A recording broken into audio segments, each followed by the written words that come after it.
Dear students, welcome to my channel. Last time हम लोगों ने डिस्कस किया था कि फ़िज़िक्स को हम 6 ब्रॉड ब्रांचेस में डिवाइड करेंगे। सबसे पहली ब्रांच जो मैकेनिक्स है उसके बारे में आज हम डिस्कस करेंगे। मैकेनिक्स में हम लोग ये डिस्कस करेंगे कि ऑब्जेक्ट्स की मोशन क्या है under the influence of forces.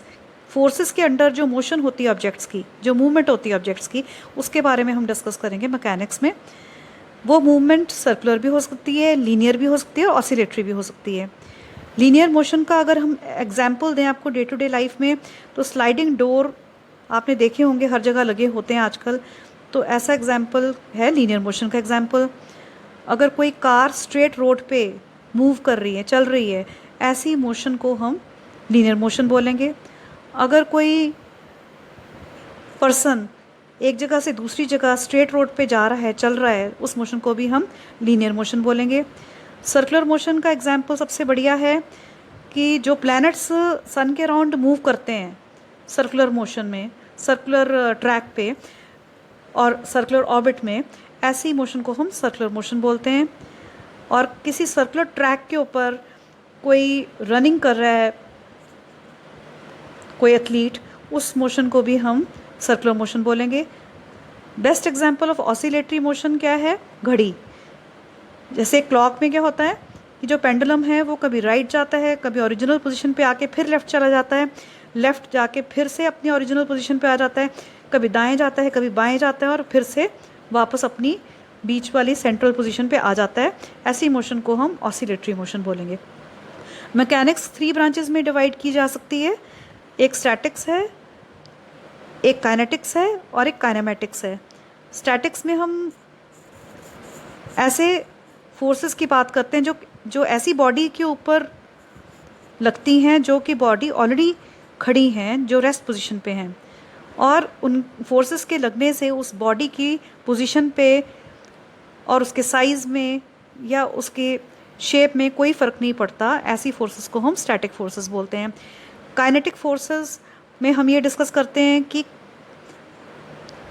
किसी बॉडी का क्या मास है, उस बॉडी की मोशन क्यों हुई है, किस फोर्स की वजह से हुई है, लीनियर फोर्स की वजह से हुई है कि टॉर्क की वजह से हुई है, यानी कि रोटेशनल फोर्स की वजह से हुई है।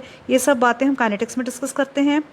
और काइनेमेटिक्स में हम क्या डिस्कस करते हैं कि उसकी बॉडी की पोजीशन में क्या चेंजेस आई हैं, सर्कुलर मोशन हुई है, एक्सेलरेशन क्या है, उसकी वेलोसिटी क्या है, उसकी वो कितना डिस्प्लेसमेंट हुआ है, उसका कितना स्पीड से वो बॉडी चली है और कितना डिस्टेंस कवर किया है, उसकी क्या एक्सेलरेशन थी, उसकी क्या वेलोसिटी थी बॉडी की। ये सब बातें हम डिस्कस करते हैं काइनेमेटिक्स में। सो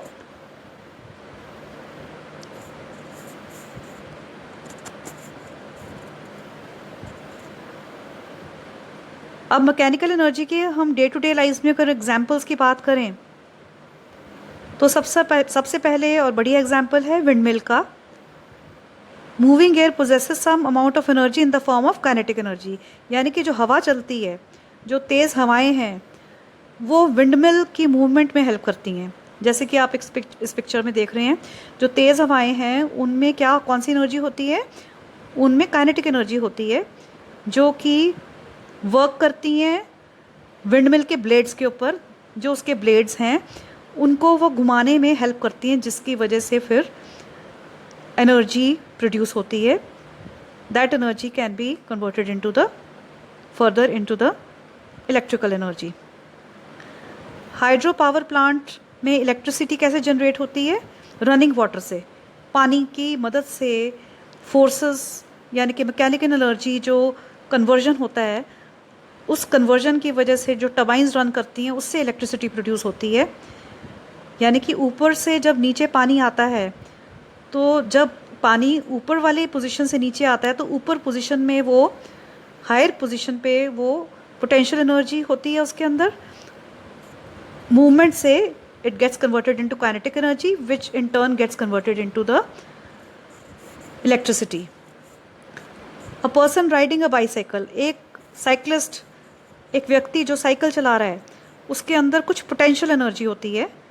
जैसे ही वो अपना फोर्स से पेडल को मूव करने की कोशिश करता है, वो उस पेडल की मूवमेंट की वजह से वो जो पोटेंशियल एनर्जी है it gets converted into kinetic energy, और उस काइनेटिक एनर्जी की वजह से जो साइकिल है दैट मूव्स, वो उसकी मूवमेंट हो जाती है एक जगह से दूसरी जगह, जैसे कि स्लाइड में देखा जा रहा है कि एक साइक्लिस्ट ने अपनी पोटेंशियल एनर्जी को कैसे काइनेटिक एनर्जी में कन्वर्ट करके साइकिल को एक पोजीशन से दूसरी जगह पर ले गया।